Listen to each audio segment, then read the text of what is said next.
Hi everyone, நம்ம இன்றைக்கி பார்க்க போகிறது மார்க்கில் வந்து ஸ்ப்ளிட்டாக பேசி தான் என்ன ப்ராப்ளம் வந்துருக்குன்னா full dead condition. So board on ஆகலை. ஸோ கஸ்டமருக்கு வந்து கொடுத்துருக்காங்க. ஸோ என்ன ப்ராப்ளம் பார்க்கும்போது தான் எஸ்எம்பிஎஸ்ஐசி வந்து வெடிஞ்சிட்டு இருக்குது. ஓகே, பட் இது எஸ்எம்பிஎஸ் நம்பர் தெரியாது. ஸோ இதுக்கு நம்ம ஒரு தனியாக 12 வோல்ட் பவர் சப்ளை கொடுத்து ஆன் பண்ணலாம். பட் இது பார்த்தீங்கன்னா டிசி மோட்ரு, அதனால் 12 வோல்ட்டும் வேணும், 5 வோல்ட்டும் வேணும், அப்புறம் பார்த்தீங்கன்னா 15 வோல்ட்டும் தேவைப்படும்.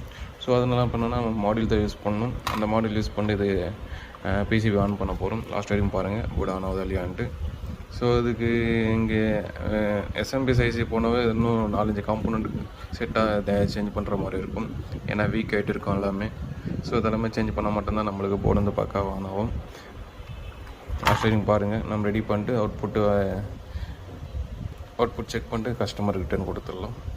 சரி, ஃபைனலாக பார்த்தீங்கன்னா போர்டு ரெடி பண்ணியாச்சு. ரெடி பண்ணி பார்த்தீங்கன்னா இப்போ டிஸ்பிளே 24 டெம்பரேச்சர் காமிக்குது. ஸோ நம்மளுக்கு டேமேஜ் ஆனதெல்லாம் பார்த்தீங்கன்னா ஒரு ஐசி, ஒரு ஆட்டோ கப்ளரு, டயோட்ஸு. இதுக்காக நம்ம என்ன பண்ண ரீப்ளேஸ் பண்ணால் இந்த மாடல் தான் யூஸ் பண்ணியிருக்கோம்.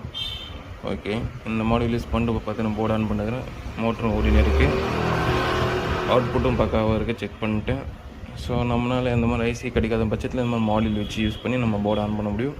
அதனால் போர்டு தான் சேஞ்ச் பண்ணணும்னு அவசியம் இல்லை. Thank you friends.